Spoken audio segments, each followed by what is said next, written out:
Chris here with the Varla Pegasus. This is a very cool scooter that I've been testing out now, and it's again one of my favorites. Varla, I reviewed the Eagle 1, which is still one of my favorite larger scooters. This is somewhere in between. It's a step down from the Eagle 1, but the Pegasus still is powerful. We've got dual motors, 500 watts each. Now they can peak at 800 watts, so that means in total you get 1600 watts of peak power. And it does have a 15.6 amp hour battery that's located in the deck right here, which is quite long, it's wide, so plenty of room for your feet.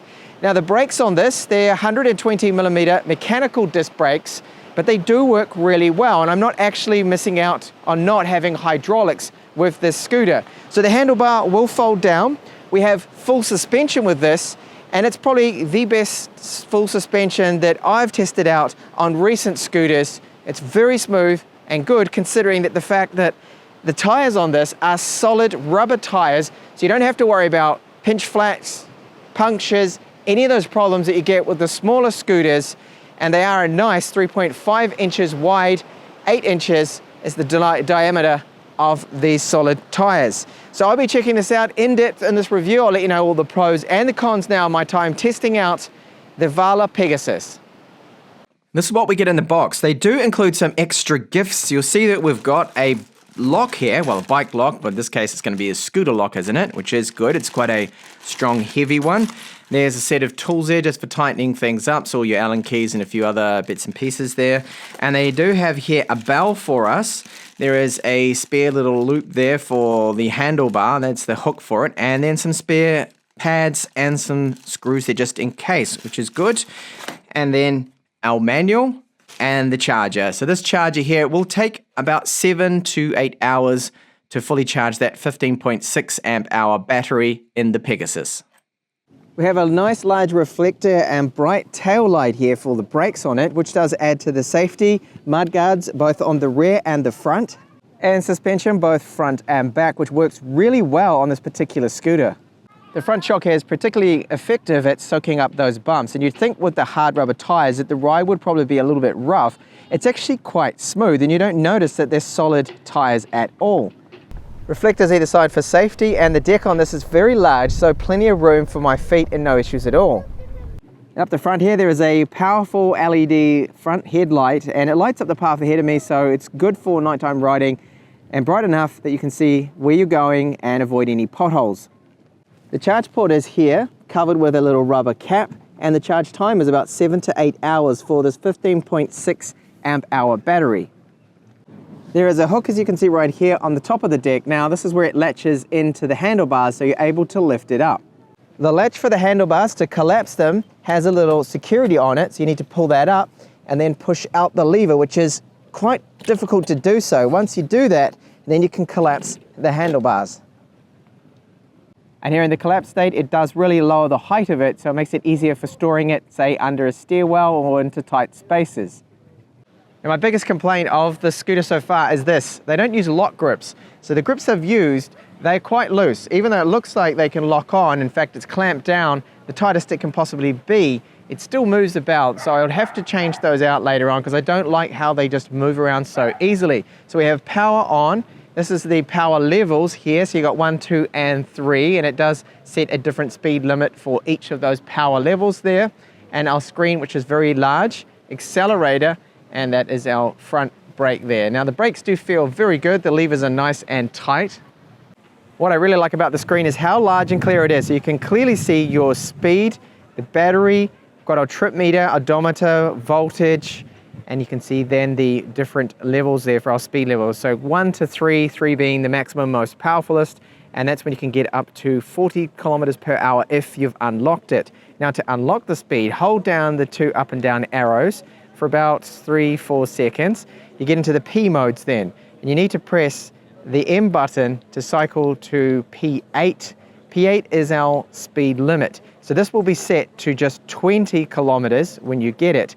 So now I've set it now to 45, but you can easily lower that right down to the legal limit of your region, of your area, which for here in Europe is 25, which I'll be setting now, but for the speed test later on, I will set it at 45 and see if I can get up to that claimed 40 kilometers per hour top speed. So what is it like to ride? Well, I do love how long it is. Look at the kind of room I've got here to put my feet on the deck here. So ample room for me, ample space to kick off, and it's very comfortable because of this. Now the suspension is another thing I want to talk about. Is it's got hard solid tires, so you'd think the ride would be quite rough, but the suspension on this is just so good. It soaks up every little bump and very smooth. The 500 watt motors, so 2 of them, they're not that loud at all. You hear them a little bit, but it's not as loud as some of the larger scooters that I have covered. So I'm in pedal assist level 1, which gets me up to 15 currently. And in number 2, that's up to 25. And in number 3, I've currently unlocked the power limit, well, the speed limit actually, that I can get right up to hopefully about 40. But at 25 here, that's the legal limit for these kind of areas anyway. And once I get into the open car park, I will test out just what kind of speeds I can get up to. So very nice. The steering is a little heavier than certainly other scooters that I have tested out, but I do like the way it feels, and the brakes on this so far have been excellent. But I'll be doing my braking test and climb test shortly. And now for my top speed test. So I'm at about 25 kilometers per hour at the moment. So into level 3, unlocked speed limit now. Getting up to 30, 35, 40, 41. That's about it. So about 41 kilometers per hour. I don't really want to be going any faster than that anyway. So it is a city scooter, but how does it handle a little bit of rough terrain here? So I've got a climb with some gravel and a few holes, bumps in the road, definitely along here. And the suspension doing a good job. And just up along here, all those bumps, it just soaks it up, not a problem. And then this small climb, not an issue at all for the Pegasus to go up that. This is what this scooter is all about in bike lanes and around the city here. Getting from A to B is really quick, super comfortable, and very smooth along here. Now for the big climb test. So they do say, Varla, that you can climb up to 25-degree climbs, and this one is about 25, 30 degree. And we'll see how the Pegasus is going to handle it.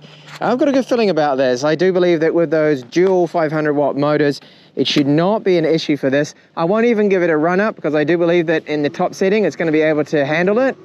And there we go. I'm gaining speed.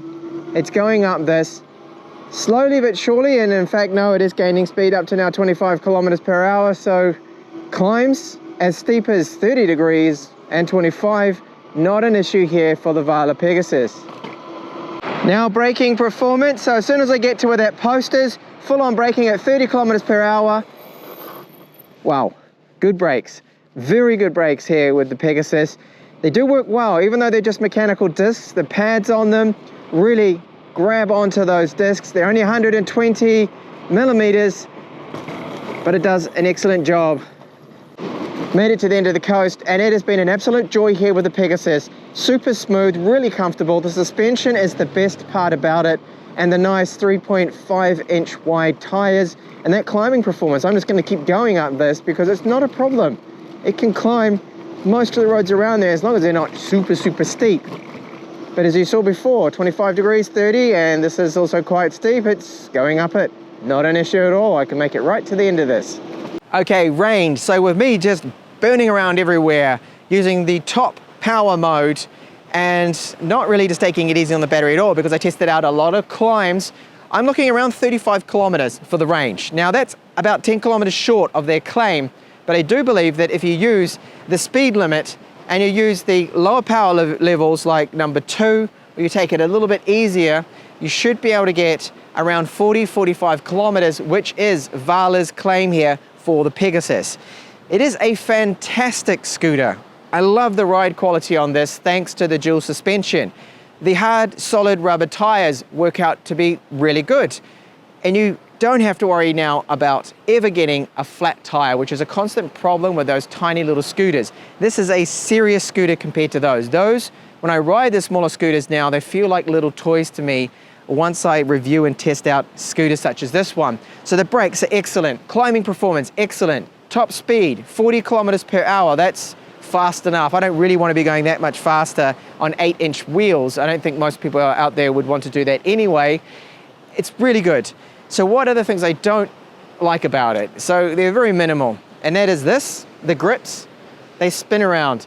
They're not proper lock grips. Even though they are, well, lock grips, they're clamped right down, as tight as they will go, they still spin about, and that is not good for such an expensive scooter. The obvious one here, the length of it, the sheer size of it, and the weight. It's heavy, it's big. It won't fit in everyone's car, trunk, or boot. It could be a problem. You don't want to be lifting it up a flight of stairs either, because it weighs 30 kilos. So you really do need somewhere to store a scooter like this. It's great that the handlebars can drop down. The handlebar drops down there, and there's no play in that at all. It's very solid. The overall build quality is excellent. The lights are great. There's just so much to like about the Varla Pegasus right here. Expensive, yes. It's about 1,300 euros, 1,300 US dollars, but you are getting yourself a fantastic scooter that's just made for longer commutes, and it's going to be so much better than those smaller, little low-powered scooters. This thing just rockets up climbs, and overall gets a huge thumbs up from me, the Varla Pegasus. Thank you so much for watching my review.